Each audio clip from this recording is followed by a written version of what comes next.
Hello friends, welcome to my channel. आज फिर से हम लोग रूट वर्ड्स देखेंगे एंड आज का हमारा रूट वर्ड्स है यूनी। यूनिक रूट वर्ड है जिसका मीनिंग वन होता है। इसके कुछ वर्ड्स देखते हैं, that is unicellular,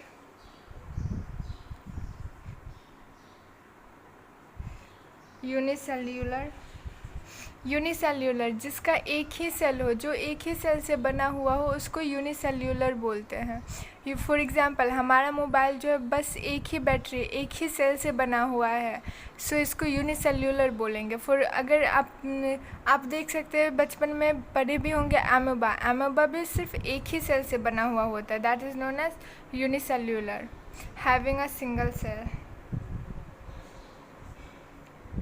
having only one cell. Next is unicorn. Unicorn generally real life में एग्जिस्ट नहीं करती है, ये बस स्टोरीज़ एंड मूवीज़ में ही आप सिर्फ देख सकते हैं। ये वाइट घोड़े के जैसे, सफ़ेद घोड़े के जैसे दिखती है, जिसके सर पे सिर्फ एक ही सिंग हो, उसको यूनिकॉर्न बोलते हैं। Looks like white horse which having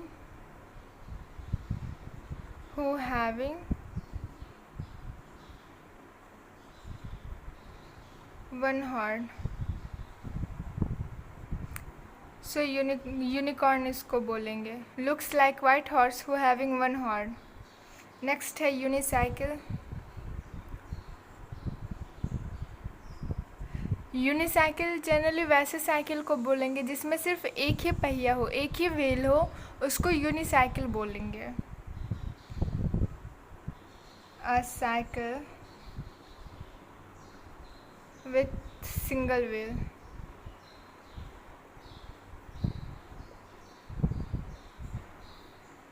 next is unidirectional.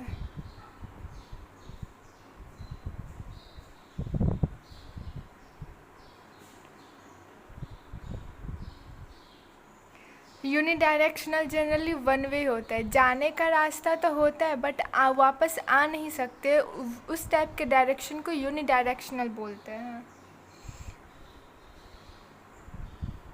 Moving in a single direction,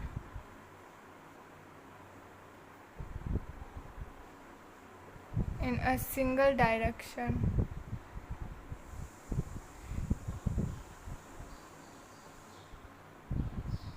Next is unify. Unify का मतलब होता है कि सेपरेट थिंग्स को, जो अलग अलग चीज़ें, उसको एक जगह असेंबल करके कोई एक unit banana, that is unify. For example mobile सिर्फ एक सेल से तो बनता है, बट इसके लिए और भी अदर पार्ट्स होते हैं, तो इसको पहले असेंबल किया जाता है, उसके बाद ये मोबाइल फुल एक वन यूनिट बनाया जाता है, सो इसको हम यूनिफाई बोलते हैं।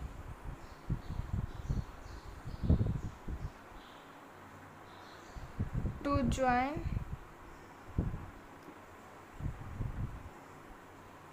separate parts together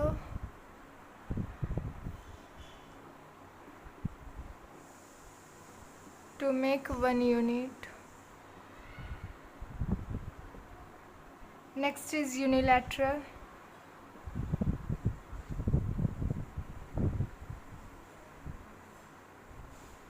यूनिलैटरल का मतलब होता है जो दोनों साइड अफेक्ट करे, उसको यूनिलैटरल बोलते हैं। So affecting the both side, affecting both side known as unilateral. Next is unison.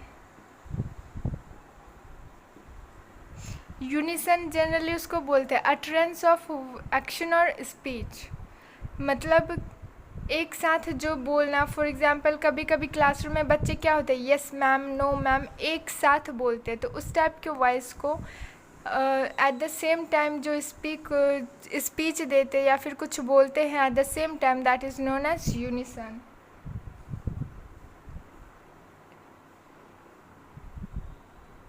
utterance of action or speech.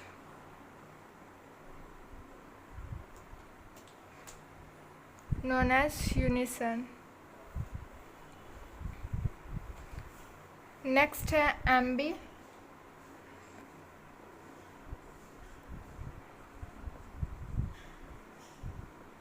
Aamby का मतलब टू होता है.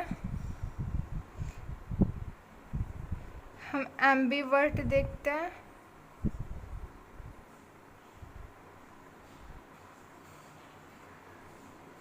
एम्बीवर्ट मतलब ऐसे पर्सन को बोलेंगे जिसमें इंट्रोवर्ट एंड एक्सट्रावर्ट दोनों साथ में, दोनों वो बैलेंस कर सकते हैं.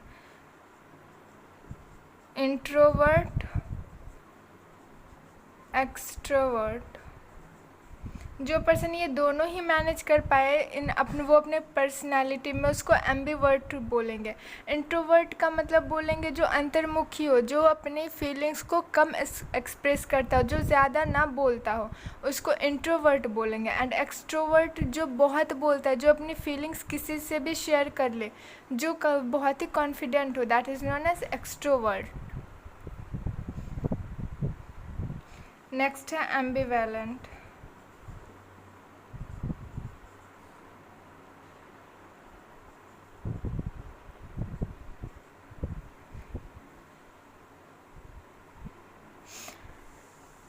एम्बिवेलेंट उसको उस टाइम होगा जब फॉर एग्ज़ाम्पल हम किसी चीज़ को देखते हैं तो उस चीज़ के प्रति अट्रैक्ट भी होते हैं एंड रिपेल्ड भी होते हैं. मतलब एक ही साथ किसी चीज़ को देख के अच्छा भी लगना और बुरा भी लगना, that is known as ambivert. Mixture of feelings, mixture of feelings known as ambivalent, good or bad. Next है एम्बिलैटरल.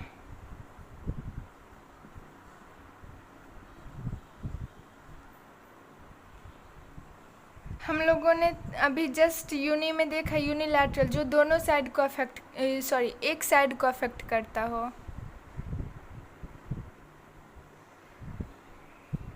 एंड एम्बी मतलब दोनों साइड को जो अफेक्ट करता हो. यूनिलैटरल जो एक साइड को अफेक्ट करता हो, एम्बिलैटरल जो दोनों साइड को अफेक्ट करता हो, अफेक्टिंग बोथ साइड.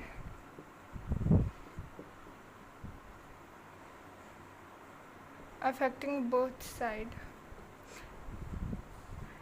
शायद मैंने यूनिलैटरल में बोथ साइड लिख दिया, आप लोग ठीक कर लीजिएगा, वन साइड कर लीजिएगा, बिकॉज टू साइड एम्बिलैटरल का होता है, ना कि यूनिलैटरल का.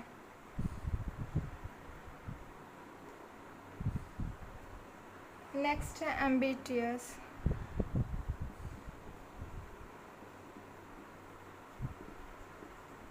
एम्बिटियस का मतलब होता है कि जिसके अंदर बहुत ही स्ट्रॉन्ग डिज़ायर हो किसी भी चीज़ के लिए, जो बहुत ही सक्सेसफुल होना चाहते हैं, स्ट्रॉन्ग डिज़ायर हो. सो स्ट्रॉन्ग डिज़ायर, जिसके पास स्ट्रॉन्ग डिज़ायर हो उसको क्या बोलेंगे? एम्बिटियस.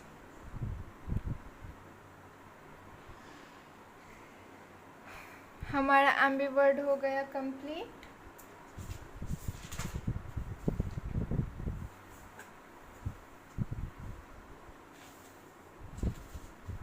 नेक्स्ट है क्रेसी. क्रेसी का मतलब गवर्नमेंट होता है.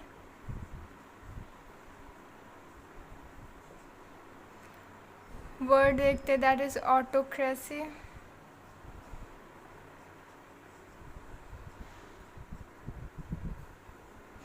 ऑटोक्रेसी, क्रेसी मतलब गवर्नमेंट, एंड ऑटो मतलब जो इंसान खुद के लिए सिर्फ खुद की बातों को मानता हो.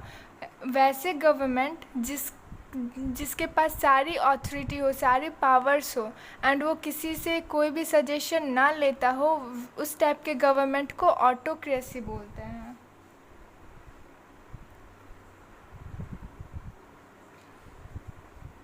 a person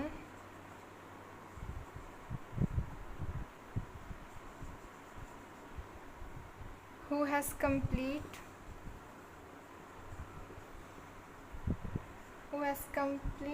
power to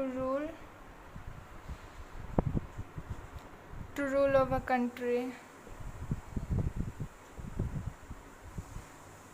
उसको क्या बोलेंगे? ऑटोक्रेसी। ऐसे पर्सन जिसके पास सारे ऑथोरिटी, सारे पावर हो, उस तरह से वो रूल करता हो, बट विदाउट सजेशन, किसी से सजेशन लिए बिना।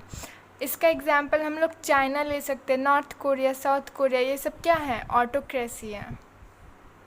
डेमोक्रेसी,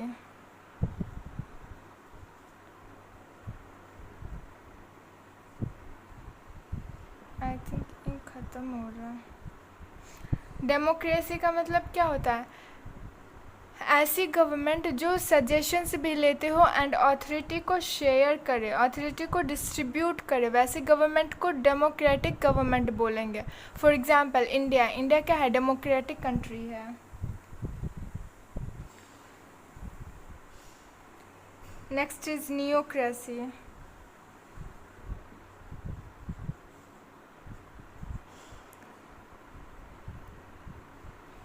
नियोक्रेसी क्या होगा? नियो को आप न्यू से रख सकते हैं, ऐसे पर्सन जो न्यू हो, अनएक्सपीरियंस्ड हो, जिसके पास कोई भी एक्सपीरियंस ना हो, वो गवर्नमेंट बनेंगे तो उसको क्या बोलेंगे? Neocracy. Government by inexperienced person.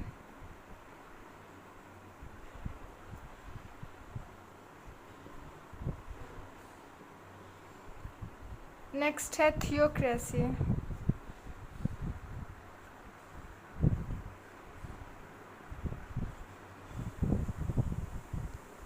Theocracy का मतलब होता है थियो। हम लोगों ने पिछले रूट वर्ड्स में देखा था, थीस का मतलब गॉड और रिलीजन होता है।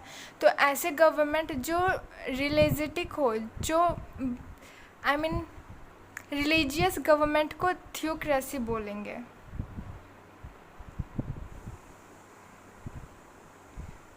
नेक्स्ट है केकिस्टोक्रेसी।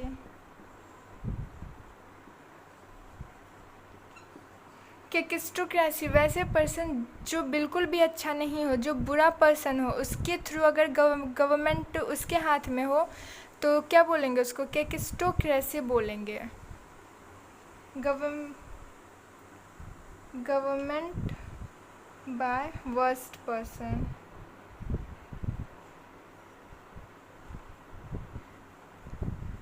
Government by worst person known as kakistocracy. ruled by religious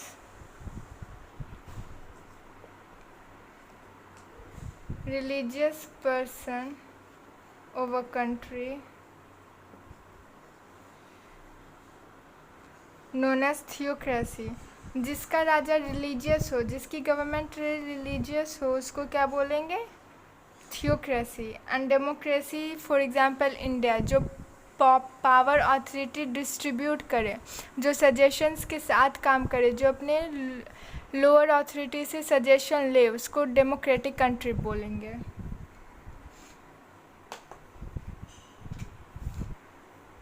thank you guys, आज का क्लास हम लोग यहीं एंड करते हैं। Thank you, like, subscribe and share to my channel.